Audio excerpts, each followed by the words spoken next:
to take a few minutes and introduce the college counseling staff. You've already met Mr. B, the Dean of the Upper School, Kimberly Brahman, who's not only Associate Dean of the Upper School, and she oversees our wellness program and all of the counselors, also runs a great Kahoot game, so thank you for that. Allison Barnadoe is Associate Director of College Counseling and a School Counselor. Jordan Robinson, also Associate Director of College Counseling and School Counselor. Jeff Wexler, who's in the back, Associate Director of College Counseling, also testing compliance, and also works with our ESL students as well. I'm Marcia Bernatavitz. I'm Dean of Faculty and the Interim Director of College Counseling. And Myron Rodriguez, who really runs the whole show, couldn't be here this evening. She is our College Counseling Office Coordinator.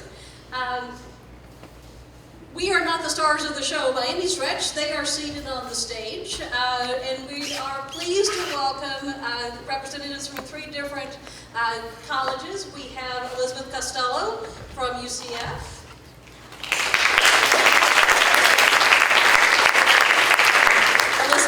From Rollins, and Andy White from Butler.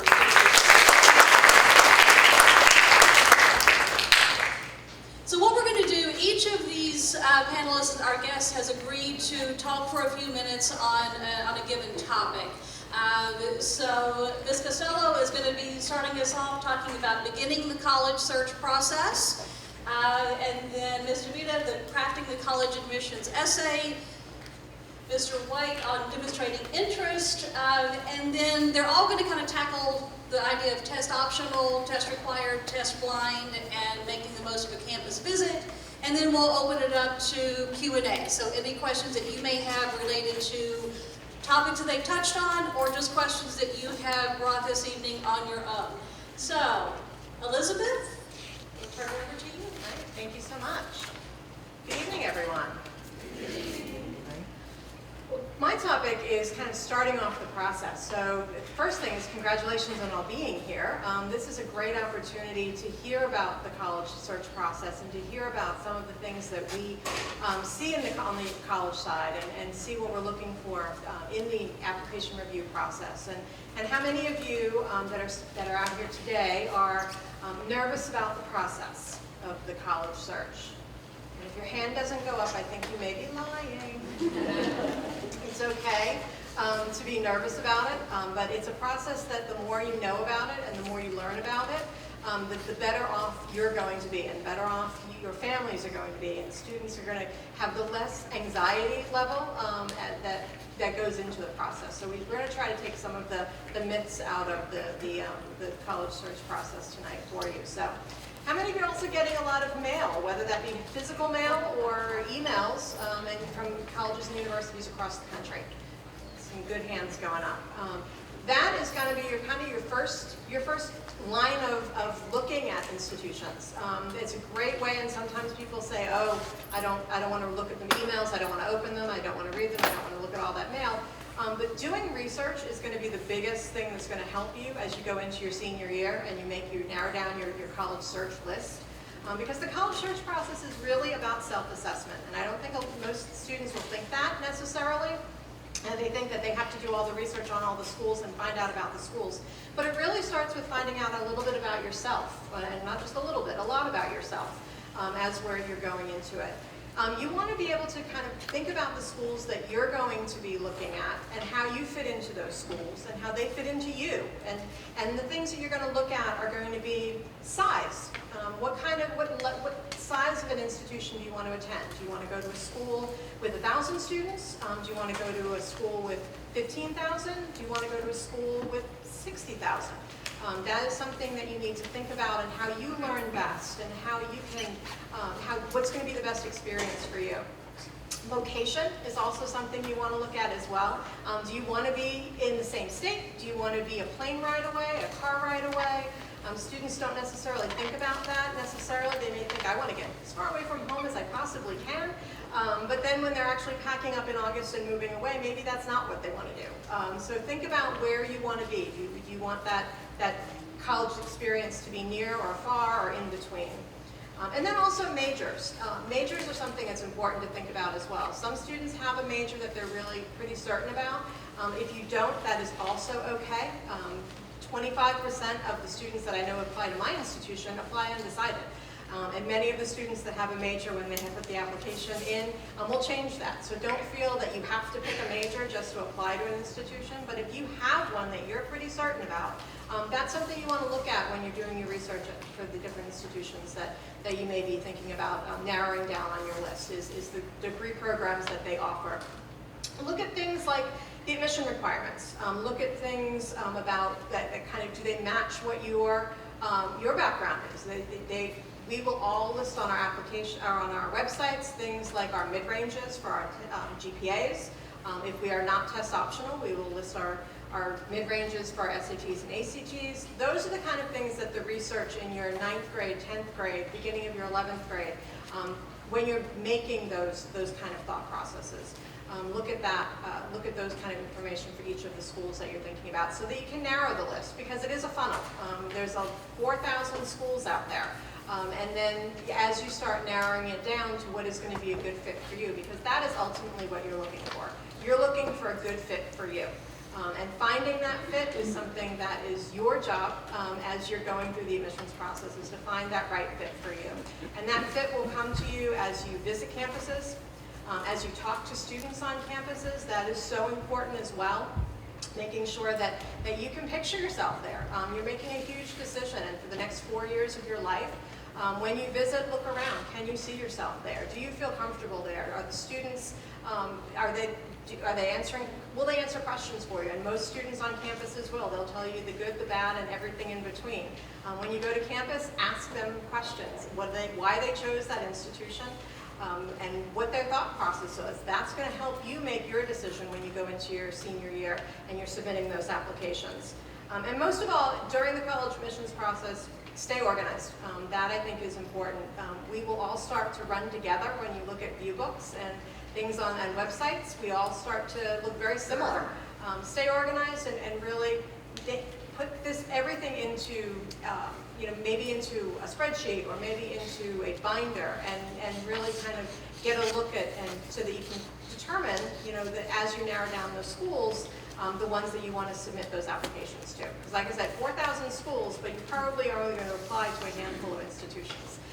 But you have a job to do to get that funnel down to that. And the admissions offices are there to help. That's my final piece of the search process. We are here to assist. We want to help students and families make decisions and find out about us. You have an amazing college counseling office here that the experts are right here on your campus, and they can answer so many questions, but also reach out to the college admissions offices as well, because our teams are excited to talk to you, to answer those questions, and to really get you to make an informed decision so wherever you end up. Thank you.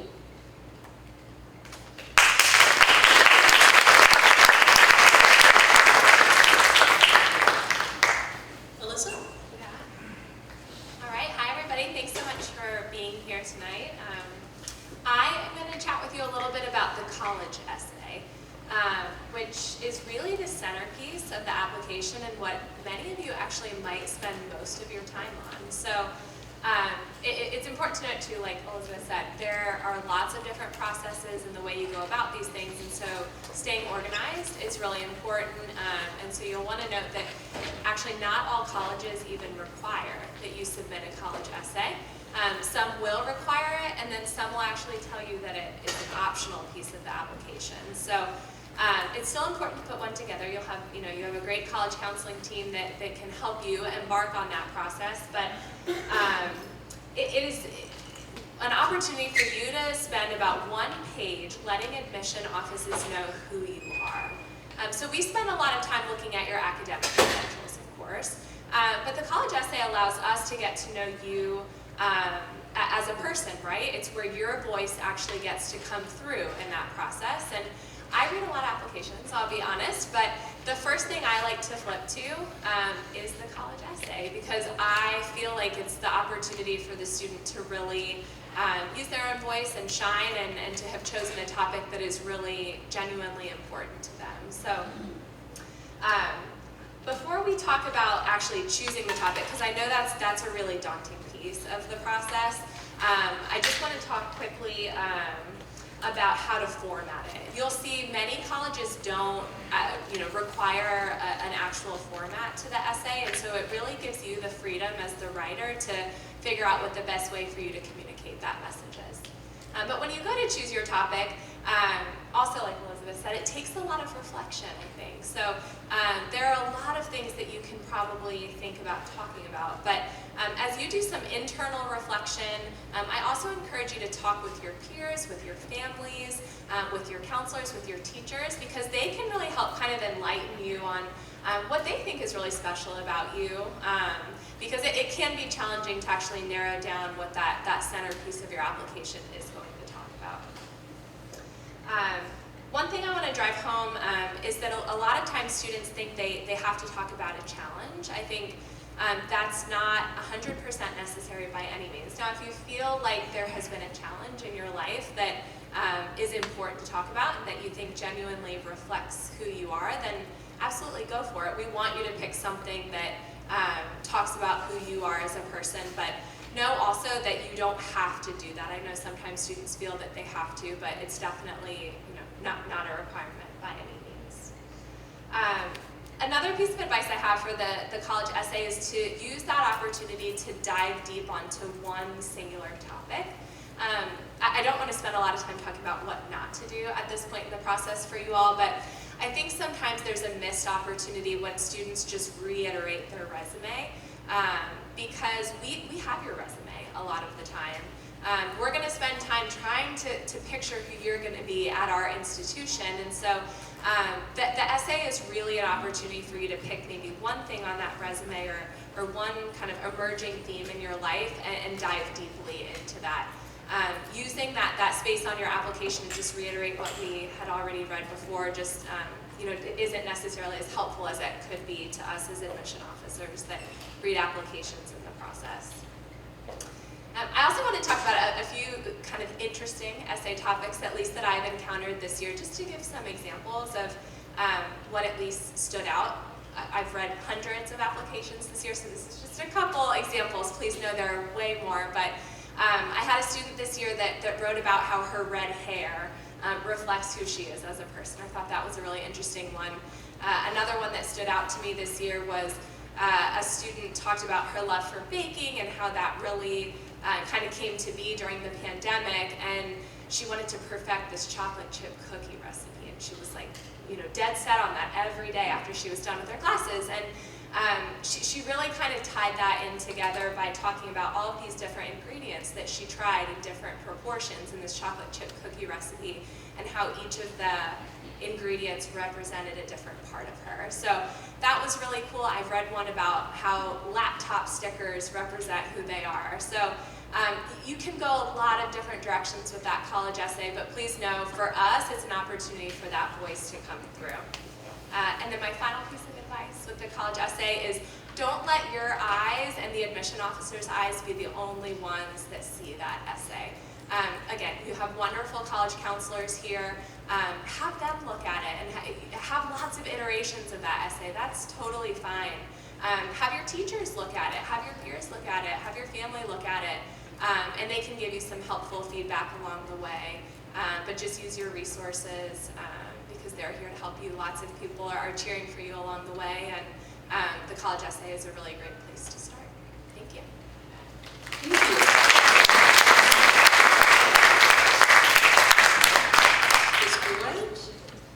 Good evening, everyone. Again, my name is Andy White. I'm from Butler University. I'm the only non-Florida school up here. I'm from Indianapolis, Indiana. We sit just about 4 miles due north of downtown Indianapolis, in case you're wondering where Butler is.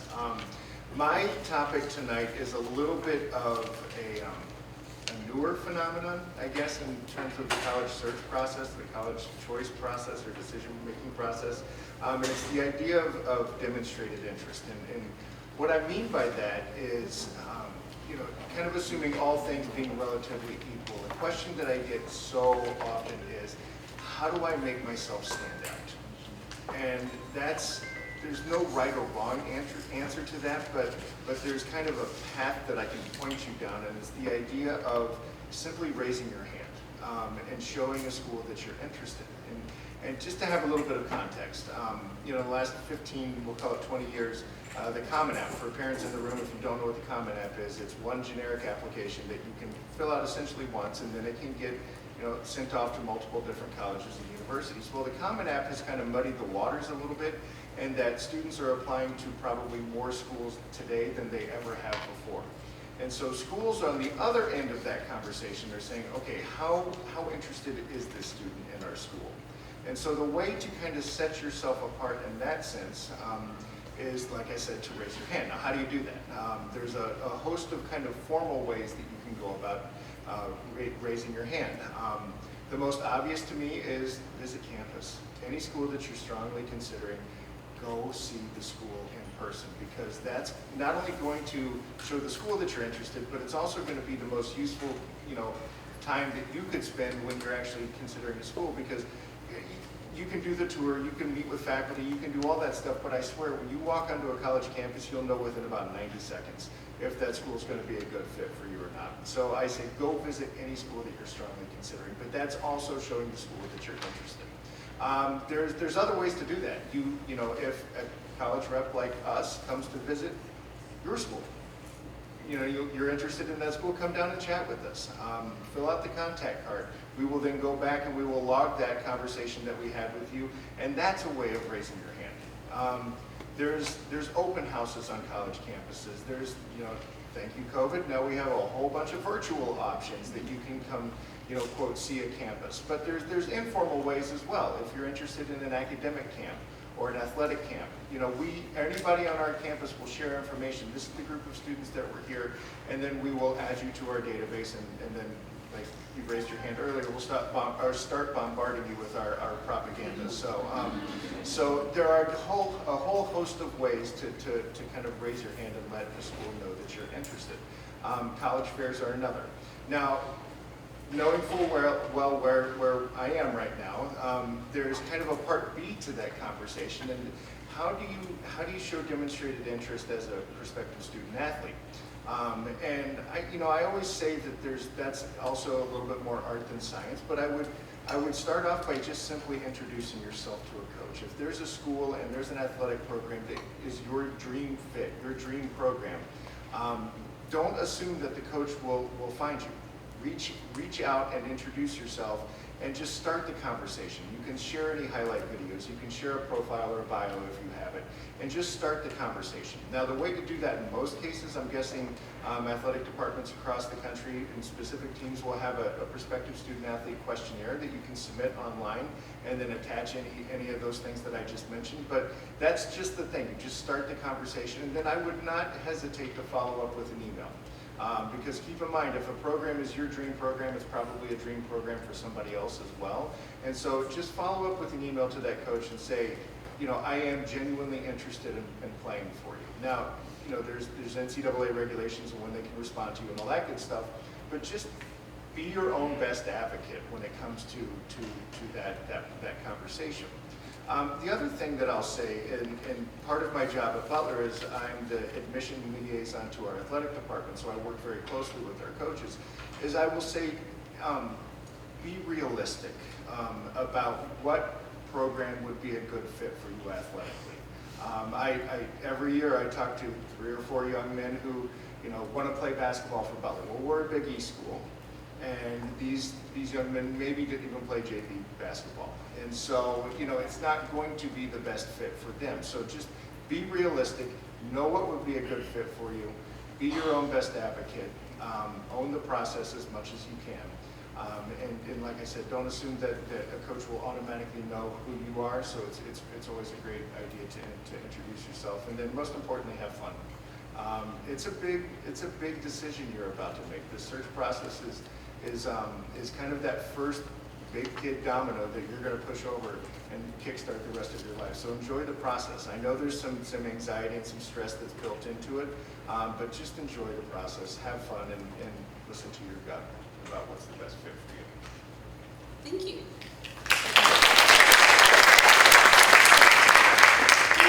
before we open up for questions and answers, questions from you, answers from them, there are two topics that I'd like the panel to address sort of collectively. And one of those is the question we get frequently in the office, and that is, what is this about test optional, test required, test blind? What do those things mean? And just very quickly, test required means you have to take the SAT or the ACT for a particular school. Test optional, you don't have to submit those scores. Test blind is even if you submit scores, the school's not going to look at them. The reason I give the quick definition is so that the graphic makes sense. This is the current men's March Madness basketball bracket. The schools that are blue, those schools are test optional. The ones that are pink are test blind, and the yellow are test required. Now, a lot of our Florida schools are in the NIT this year. Otherwise, it would be much more yellow up there. Florida schools, Georgia schools continue to be test required. But I'd like to turn over to the panel if you all would talk a bit about what that means, how the students can use it to their advantage, their best approaches to the testing world. So I'll jump in first because I think Butler is in a pretty unique situation in that going into the pandemic, we had been talking for a few years about going test optional, but we always found a reason not to do it. So up until 2020, we required test scores, although we didn't really want to. We just kept doing it. And then the pandemic did to us what it did to about 1,000 other colleges and universities, and it pushed us into that test optional camp. And the reason being is the students weren't able to test. Test dates were getting canceled all over the place. And so we had to figure it out on the fly. And I think the important thing is, all along we had enough information to make a decision, to make a good decision in terms of admissibility. And so we jumped into that test optional pool, having already done most of the research, but we did so willingly because we really did have everything we needed to do to do a holistic review, meaning where we're looking at the entire student, and just basically deciding two things. Will this student succeed here, and is this a good fit? And that's really what drives the conversation for us. And so I think for us, it's allowed us more flexibility to admit students that maybe we weren't able to before, and it's worked, and we're really, really happy with it. And so I don't know if you guys want to add anything to that, but for us, it's been a really good development. I will say that you can have scores sent to a school, but ultimately you decide whether or not you want us to read them or see them when we make your admission decision. So if ultimately schools are sent to us, but you don't want us to consider them as part of the review process, then they will be hidden and will not see them at all. Yeah, so at Rollins, we have been test optional for about 15 years, and so that it wasn't a pivot that we had to make during the pandemic, but we have always done a holistic review of students, and so I get the question a lot, how do you evaluate students then? And so it really comes down to the transcript for the most part, so that, at least for us, is the most important academic indicator of success for our students. And so we really do spend most of our time really kind of picking through the transcript, if you want to say it that way. So we're going to look at what types of classes does your high school offer? What have you taken them up on? How have you performed in those classes? What does that trend look like from 9th, 10th to 11th grade? Are you taking a rigorous course load of advanced courses if they're offered and things like that? And so we really do look at academic performance contextually in terms of the high school, and so that's been really helpful. And we are seeing a bigger increase in terms of students that are applying test optional. It used to be about a quarter of our class, and for the past few years it's been about half of our class now. So we're not seeing big changes in terms of how our students are performing either. And so for us, at least, we've realized that test scores are not the best indicator of academic success for our students. And so we're happy to see that, and are glad to have kind of been in the boat that we didn't have to make a change at the time. But we have admission counselors that work really closely with students, so sometimes if a student, submits a test score and maybe it's not within our middle 50% range, I think Elizabeth mentioned, like, we post those mid-ranges. We're really transparent about those, and so that can be a really helpful indicator if you should or should not submit test scores. Again, work with your college counselors because they can help you navigate that process. They're really familiar with how to counsel students that way too. But also know at admission offices, we're happy to kind of counsel you in that way too. We have a process where we'll have kind of a second conversation with students that submit test scores if we've done kind of a first read process and have seen academic success at the transcript level if we think you should be a test optional applicant. So it's not kind of one and done all at the same time. But again, every college is a little bit different, and so staying organized in that way is going to be important. And I'm a little bit of an outlier with my colleagues. I have the state university system, which UCF obviously is a part of. The 12 state universities here in Florida all require test scores. We are not test optional. We've never gone to, even during COVID times, we were still requiring test scores. So that is a mandate by the Florida Board of Governors, which is the overarching organization that oversees the 12 public universities here, which we call the SUS, State University System, which oversees them. So the Florida Board of Governors has regulations that we must all abide by, and that part of that is that they will, there's specific requirements that they require all students coming into the SUS to have met, and certain minimums, and test scores is one of the requirements. But I do want to say that, and I'm speaking on behalf of my 11 other sister schools, test scores are never the number one thing that we're looking at in the admissions process. It's not, even though we are requiring them, it's not going to be the most important thing that we're ever looking at. The most important thing is going to be your record. It's going to be your high school transcript. It's going to be the GPA you've earned. It's going to be the grades. It's going to be the rigor of the coursework that you've taken. The test scores can support that, and it's definitely something that is considered. I definitely don't want anybody to leave thinking that we don't consider them, even though they are required, and they are part of the academic credentials that we're looking at. But the number one thing, if I was asked to rank what we look at in the admissions committee, would be the high school transcript and your record over 4 years. So that's something that definitely keep in the back of your mind. I know test scores can be a source of anxiety for students, and we understand that, and we know that, and we know everybody doesn't test well, and that is something that the admissions committees do understand as well. We do recommend, if you are applying to the 12 institutions, take both the SAT and the ACT. They're very different tests. They are not the same just being offered by different organizations. They're very different. And you won't know which one you'll do better on until you've taken both. That is the logic of it, is that you have to really take both. And then perhaps once you figure out which one you're more comfortable with and you perform better in, take it a second time. I don't recommend, and I've never recommended students taking tests 8-9 times, and yes, we've had students who try to do that. There's a max. You really don't need to take it over and over and over again. You will just stress yourself out. But taking it twice definitely can help. Like with all things in life, something you've done and are more comfortable with a second time because you feel more comfortable with it. Typically, students will go up a little bit on those scores. It's also important for Bright Futures.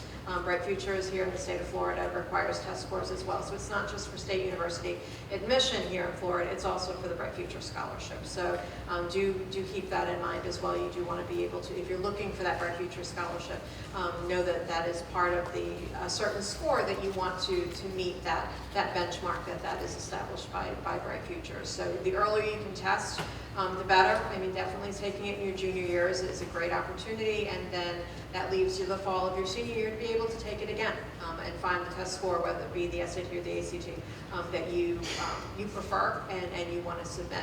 We also recommend you submit all scores to the colleges and universities. Don't feel that you can only send one. Definitely send all of the ones, because we all super score, and what super score means is that we will take the best subsection of each of the components and add them together, even if it's not taken on the same test date. So that can help as well. If you do well on the math one time and the evidence-based reading and writing on another we will combine those best scores for you. And because we want to be able to offer admission for students, so it will never penalize you by submitting those scores to us. That is never a penalty. I think you need to say that again. You really want to do what? Do I what?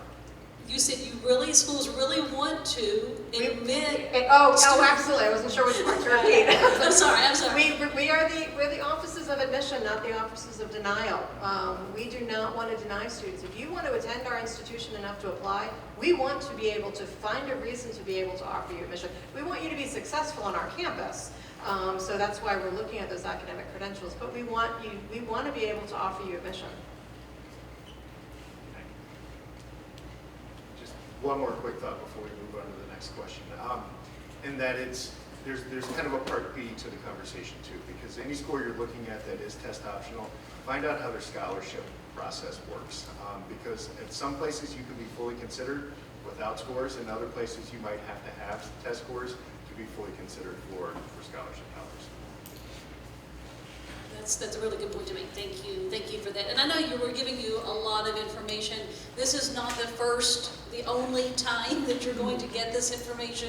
So just kind of introducing you to some of these ideas. The last sort of assigned topic, if you will, that we're going to touch on is maybe a little more fun than thinking about test scores, and that's the campus visit. For many students, this is, and parents, let's be honest, visiting the schools is one of the most fun aspects of it. And I think it was Andy who said, many times as soon as you get on campus, the student will know, this is the place for me or maybe not. We took my dear son to visit a particular school, and of course Mom thought, this is going to be a great fit, he's going to love it here. And we pulled up and he said, I'm not getting out of the car. And I said, Ryan, well, we're at this school, come on. There are too many parking lots.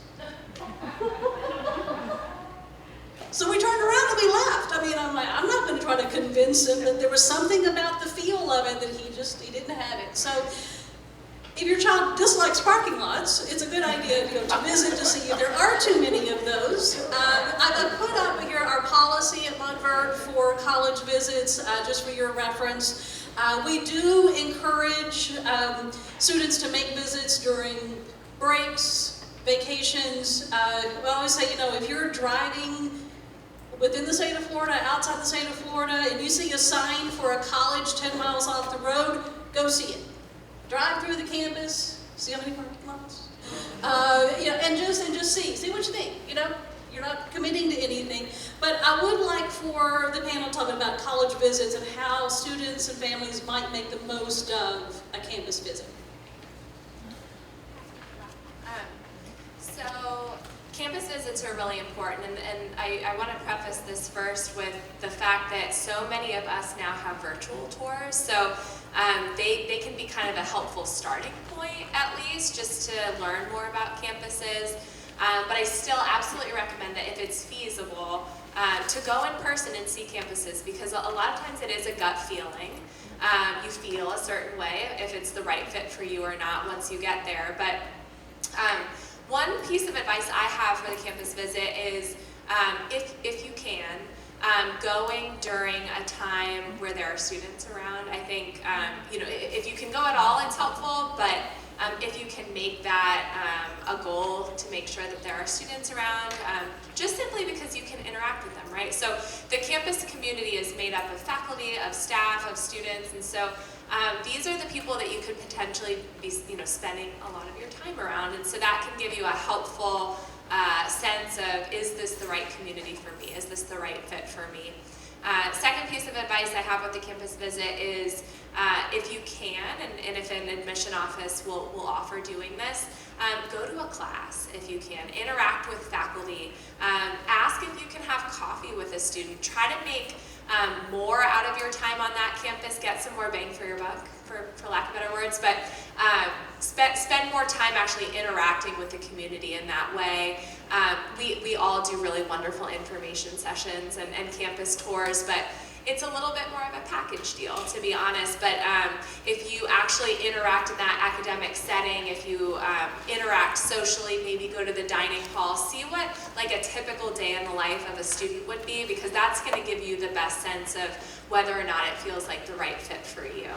I love the advice that you gave to just stop off the highway too. So I know there are some 9th graders, 10th graders, 11th graders in here tonight.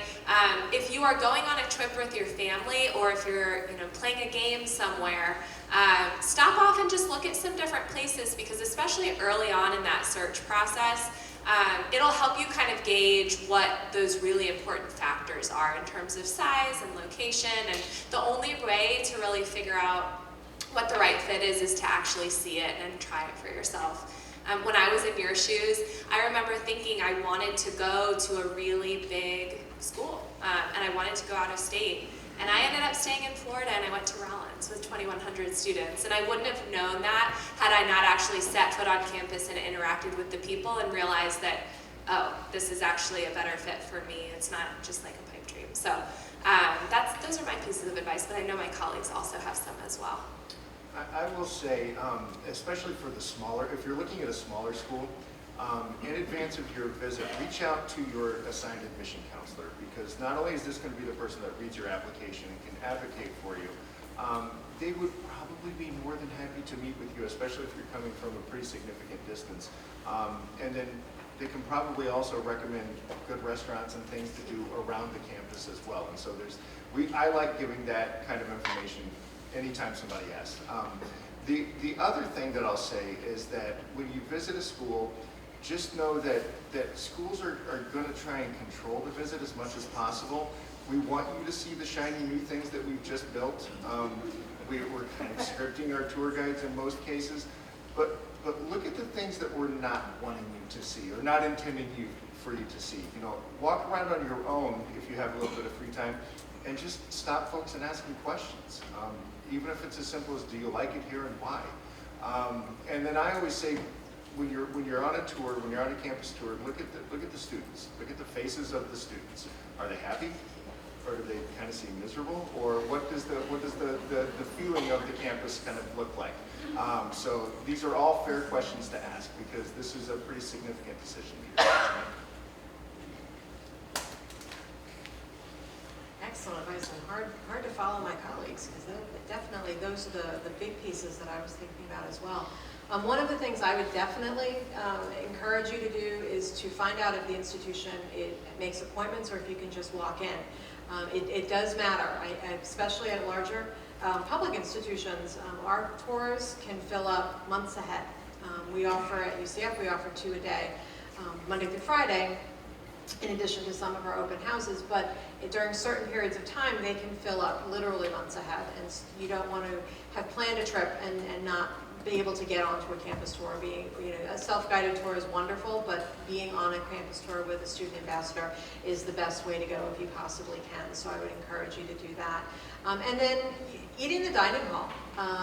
You go in and just walk around, and almost every college and university will let prospective students come into the dining hall and eat there and see the students in their natural, relaxed environment.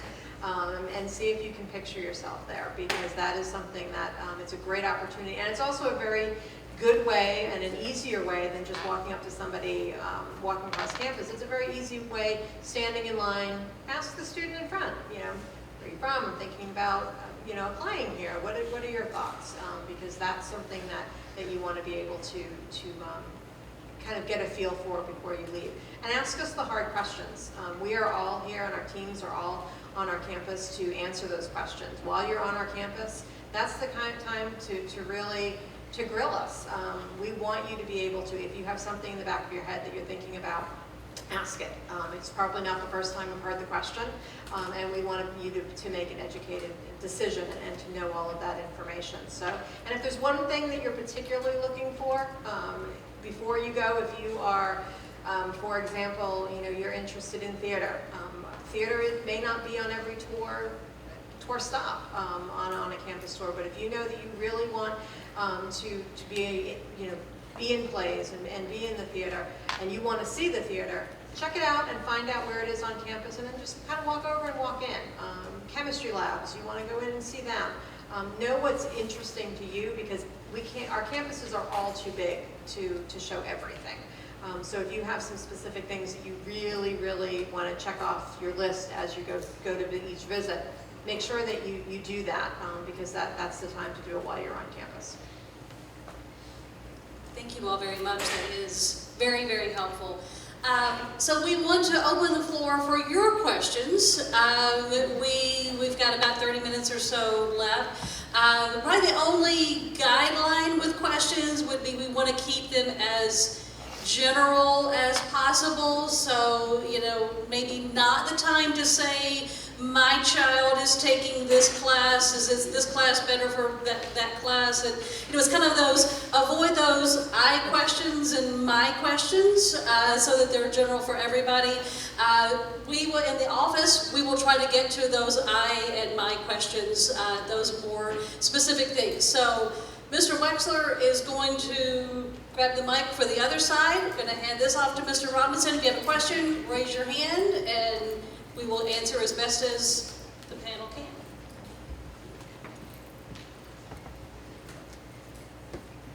Hi. My question is, in the niche online website, it'll give you GPAs that are required for different schools. How accurate are those? Because some of those seem very high. And so the question is that accurate? Is that something that we can count on? Or should we be going other places to find out GPA averages at the school site? So that was my first question.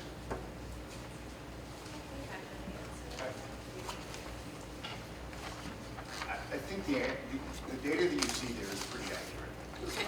Because I think most of it is self-reported by the schools. Okay. That being said, there's always kind of a second part to that answer, because I'm thinking about Butler specifically. We have a phenomenal health sciences program. It's kind of it's our old pre-PA curriculum, and so it is much more competitive and selective to get into than a host of other majors. And so I think what ends up happening is you see every school will have some programs that are more selective than others, and it kind of artificially inflates the GPAs a little bit, and it makes the student think, oh, I'll never get in there. But the reality is there are programs that are for students that don't have a 4.9 GPA, right? And so I think the data is accurate, but it's going to always be program by program at a lot of schools. Okay. And then my next question is, if a student takes, let's say, in their junior year 2 AP classes, is there an expectation, as you guys are doing admissions, that they need to take at least 2 APs in the senior year or 3? Like, maybe they want to take other classes, but they feel this pressure. Like, I've heard this kind of rumor that you must take what you took in your junior year. You don't want to look like you're going down.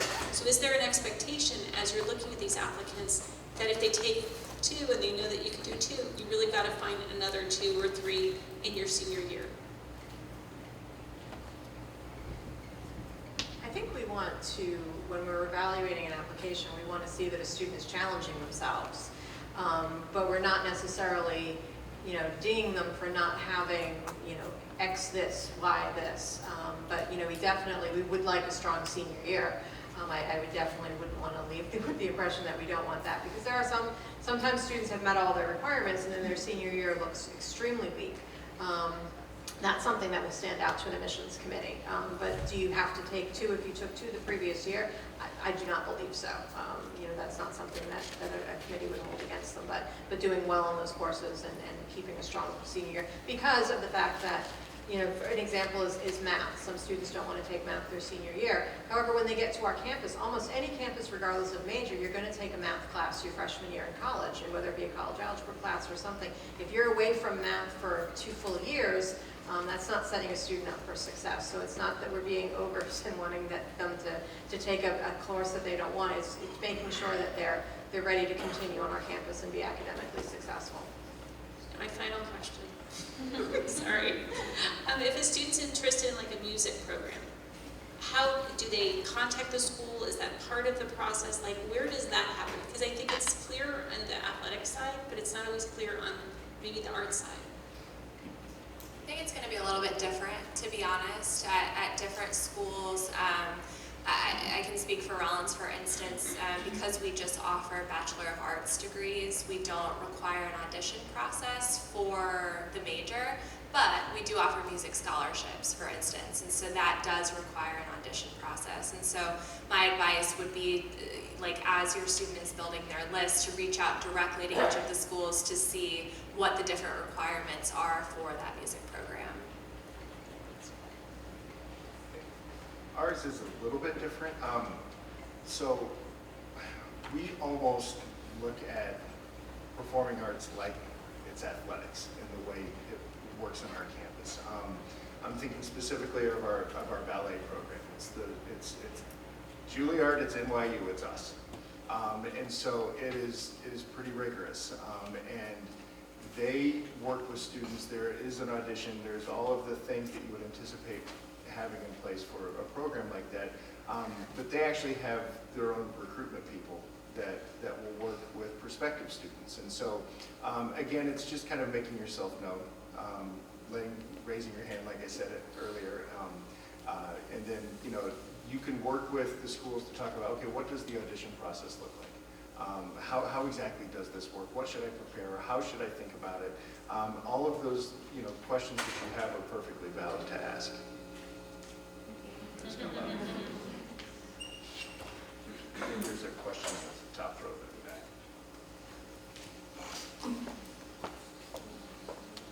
Yeah, good afternoon. As a parent and as a doctor, I have a question. Have the universities thought about the process of this pandemic when the kids were sent home? That affected I think most of the students that I know, and parents saw their students get lower grades due to the fact that they were not with their peers and the depression that caused on them. I saw it. I treated some people for it. And I don't know if the universities have taken that into account, because their GPAs are not going to be the same as they were supposed to be or they could have been. And this group that it's now junior and it's going to be a senior, they took the brunt of it. They took their 10th grade and their 11th grade through it, all of it. What is the universities taking into account? This as affecting those students, because this senior that's coming, they're not the same as they could have been or as anybody been. They went through something that I don't think any of us has ever been. The last time was 100 years ago. Well, I think and this is not something that you can say much about with COVID, but the one good thing about COVID is that we all went through it. So the people that are reading the applications have gone through it too, so we understand. It's not a situation where that you have to explain necessarily about, you know, why grades have dropped or whatever. We understand what happened in 20 and 21. And it's something that we know COVID affected every single one of us in different ways. And we know that students had difficulty with virtual school. We know that students had difficulty keeping up and just maintaining, and never mind the social aspects of it. So I know that when we're reviewing applications for this current year that will be going in, which is the first year that we were reviewing students who had been through the pandemic, one of the things the admissions committee looked at and remembered, and I reminded them as they were reviewing files, that this is something that we may see grades drop at a certain point in time, you know, that spring of 20, and students having to leave and go remote and all of that. So the only good thing about it, I think, is that we all did go through it and we understand. We obviously want students to be successful, and we want them to, you know, an upward trend in grades is always a good thing. So as students, if they did have a drop in grades, I would encourage them to make sure that they're, you know, doing well now, and to get, when we're looking at that upward trend, you know, we can make some assumptions from that when we see that those grades have improved as students have come back and things have gotten semi-normal again.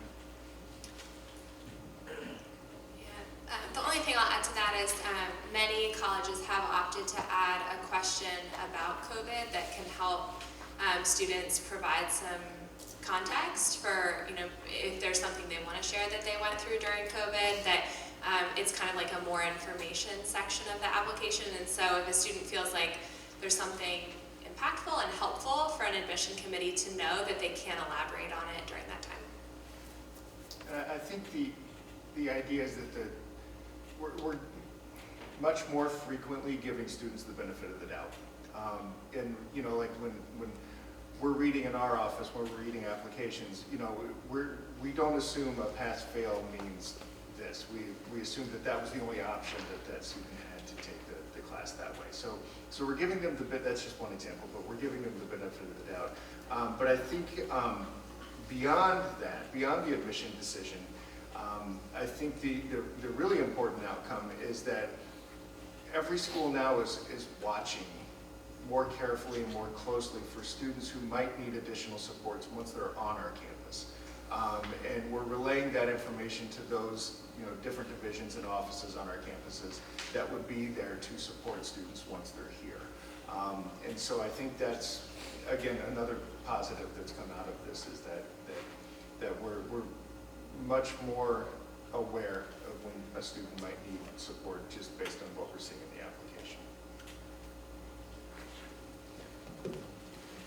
I got the So I have a question. I'm sorry if it's too loud. But so I have a question regarding like AP tests and how they're like factored into the equation for colleges. Like I know for some schools you can be kind of like exempt of like some entry level classes. So I was wondering if you guys are looking specifically for that in your applications. I think, again, I know we keep saying, like, every college might do things a little bit differently. At least at Rollins, we do award credit, advanced credit for students that come in that have earned either a 4 or a 5 on an AP exam, so that can be helpful. Sometimes that might just be for, like, general education and elective requirements.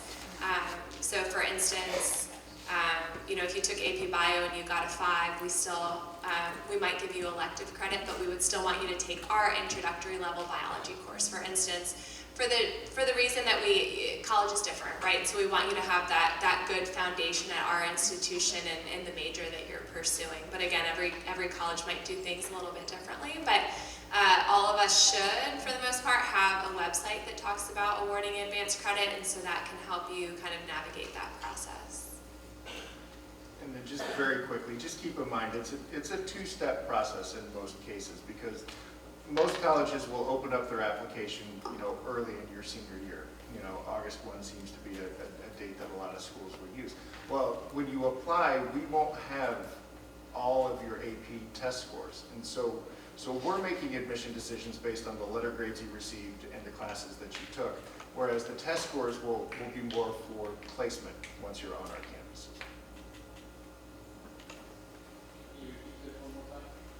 I just said that in most cases we won't have all of the AP test scores by the time when the student applies and when we make an admission decision. And so we're just looking at the rigor, we're assessing the rigor of the curriculum just based on the AP classes that were taken, and then looking at the letter grades that they received in the classroom. And then a lot of times the test scores themselves will be used for placement in an appropriate level of math or science or what have you on our campuses. Again, it's going to be a little different everywhere, but. Hi, we're early in this process, but one of the things that I've come to learn compared to when I graduated high school and moved on was that going back, kind of integrating some of the questions about AP classes, GPAs, is that different school systems give different GPA scores for different honors AP classes. So what supercomputer do you guys use to figure out to measure the GPA of all these different students from across? And maybe there's only a few. We live here in Florida, obviously, and so I've compared local school systems versus what Pomfret does in terms of their scoring. So how does that get normalized or understood in looking at what the website says about what GPA you need? Is that the 6.0 scale, the 5.5 scale, the 4, what scale are we talking about to understand what that means for the student and looking at that program? Sure, that's a great question. And one of the things that's one of the pieces that research will come into, because you do have to look at each individual school and ask that question about how they do that. For the state university systems, that's one of the things that kind of, because we have the Board of Governors umbrella, we will recalculate GPAs. So we won't use the GPA that's on the transcript necessarily. What we do is we recalculate using the academic core. The BOG defines core as English, math, natural science, social science, and foreign language. So we take those courses, and then across the 12 of us, we all weight them the same. So a student taking an AP, an IB, or a dual enrollment class is 1 point. An honors class is a half a point, and that's across all 12 of us. So, a lot of times students will look at their transcript and they'll say, well, that's not the true GPA that I have.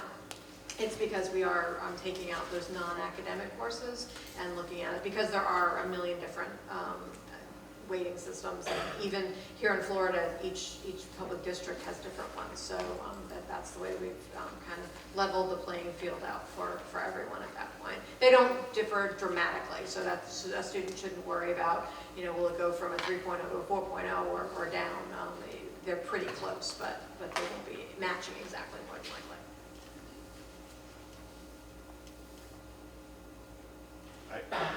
I will say that we're an example of a school that just takes the highest GPA that's on the transcript. We don't unweight, we don't recalculate, we just look for the highest GPA that's reported, and that's the one we'll go with. And then we'll look for what the baseline GPA scale might be. In most cases, it's going to be the 4.0, and so we'll just calculate it that way. I will say one more thing, though, just sorry. Is that the colleges do a really good job, the colleges and universities do a really good job of knowing the schools that they work with. And so, it's for us sitting up here tonight, the rigor here is just understood, right? And so we're looking at the performance of the student within the context of the high school that they attend. And then the GPA will kind of tell us something, either tell us what we thought or maybe tell us a different story. Andy said exactly what I was going to say, which is super helpful.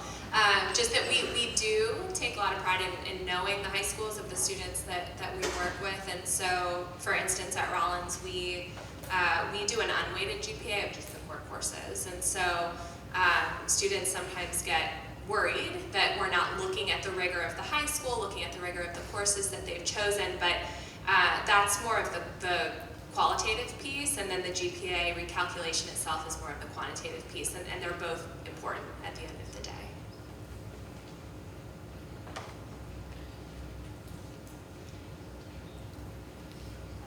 I like the idea of the supercomputer. Yeah. Agree. We have humans.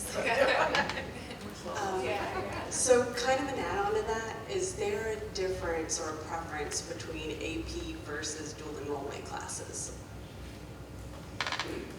Not Dual enrollment, AP, IB, it's all advanced credit. And then one other question. I heard a lot of talk about the transcript and kind of pointing more to the grades.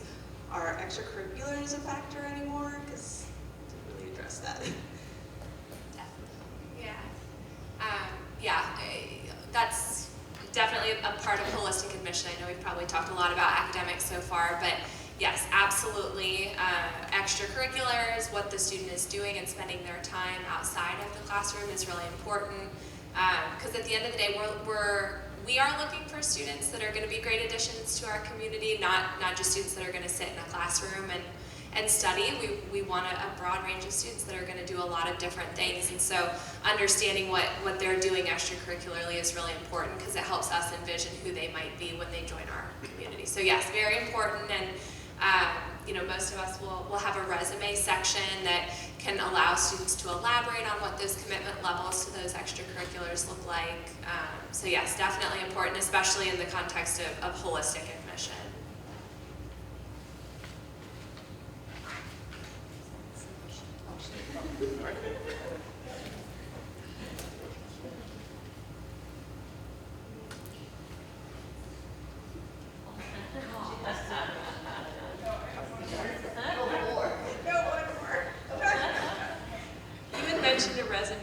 point, Alyssa.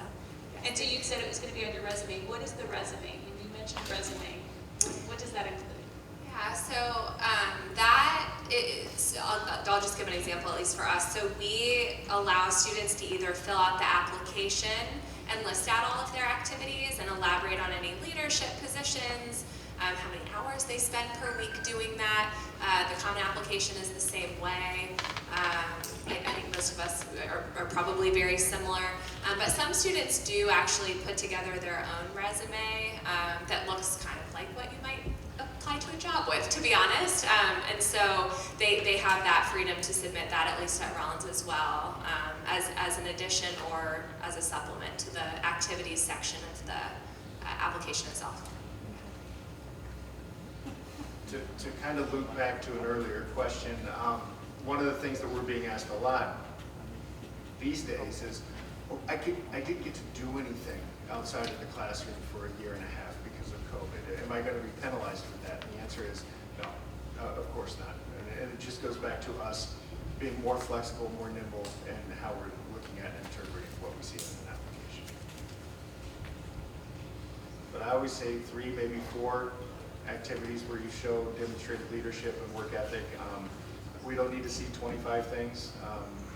We'd like to see you lean into 3 or 4 things. And while we're on the topic of resume, in SCORE, and we did a training with the juniors yesterday, but students can put a resume into SCORE. It has everything outlined, all the different headings, so all students have to do is go in and just fill in those headings, and then we can use that to send to your colleges when you apply.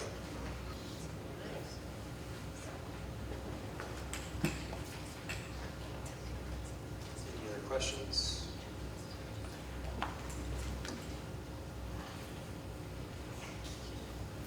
You mentioned Bright Futures. What is that? Sorry. Oh, what's Bright Futures?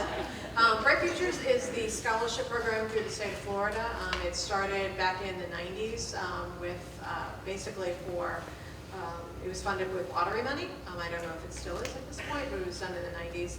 And it is students in Florida, if they meet certain criteria for GPA and test scores and community service, they are eligible for a percentage scholarship. Either the medallion is 75% or the academic scholars is 100% of tuition and fees at a state university here in the state, or a state college, one of the 28 state colleges or one of the 12 state universities. That definitely, I believe, probably your college counseling office could. There's a piece while you're in high school that students will need to fill out to qualify for that. But it's a great program if you're staying in the state of Florida. We have a brochure on Bright Futures in our college guidance office. And I do have to plug that private colleges. Sorry. Yes, I'm sorry. It's okay. No, it's okay. That Bright Futures can be applied toward the cost of private colleges as well in the state of Florida. What did you say, Mr. Burnside?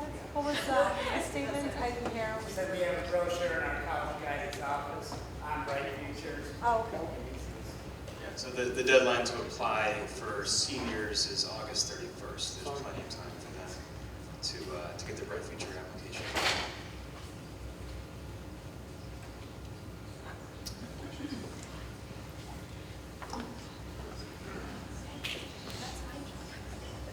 As far as letters of recommendation, what do you prefer students should do? Like, who do you recommend writing their recommendations?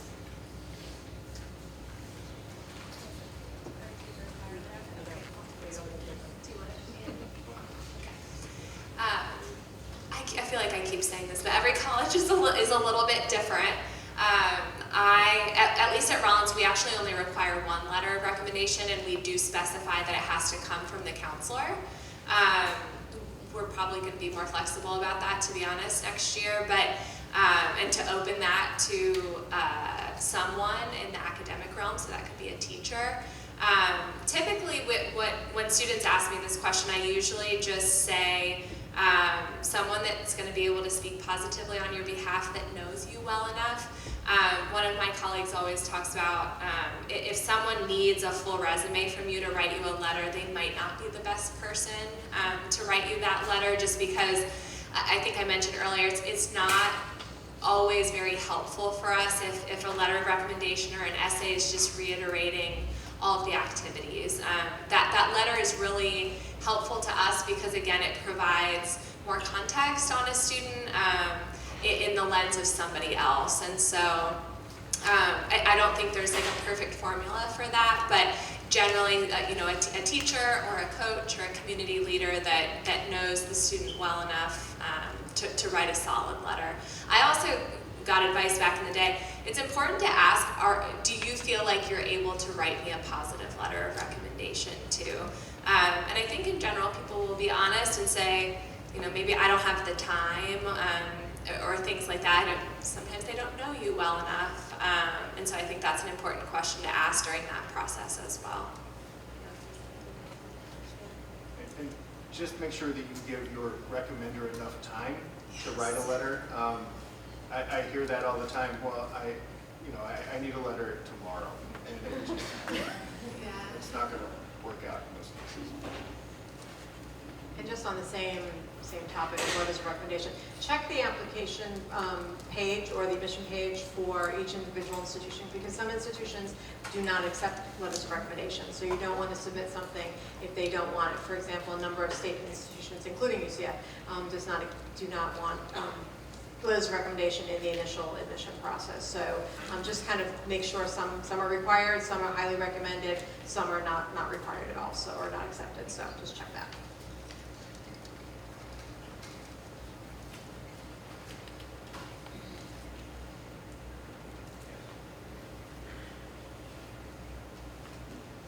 Hi, my question was, are different AP courses within the same category viewed differently? For example, a AP Government class and an AP World History class. Because they're both history classes and they're APs, are they viewed the same or are they viewed differently? Yeah, the same. Okay, thank you. And I will say that if you stack similar classes like that, the way we're looking at that is kind of like a springboard into your intended major. So if you're going to be a political science or a history major and you do, an AP Government, AP US History, that makes perfect sense. If you're applying to a pharmacy program, you want to see AP Chem and maybe AP Bio or AP Calc, stuff like that. So it just, you want to see a somewhat logical kind of sequence or springboard into the major that you've chosen. Now, at the same time, we know that you'll probably change your major. So that's okay too. So you're not kind of tied into one pathway just based on the AP classes that you've taken.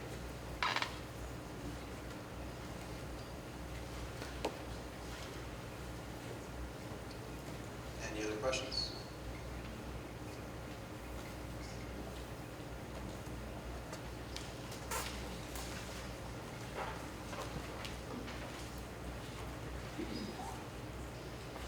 Once again, they are the Office of Admission, not denial. I think that's one of the biggest takeaways from this evening. Thank you to our panel, Andy, Elizabeth, thank you so much. Wonderful information, very helpful. Again, a lot of information we realize. Again, our office is open to you, the parents, to you, the students. We look forward to working with you over the next either 1 year, 2 years, 3 years, depending on where your child happens to be at the time. Thank you again for coming tonight. Have a great evening.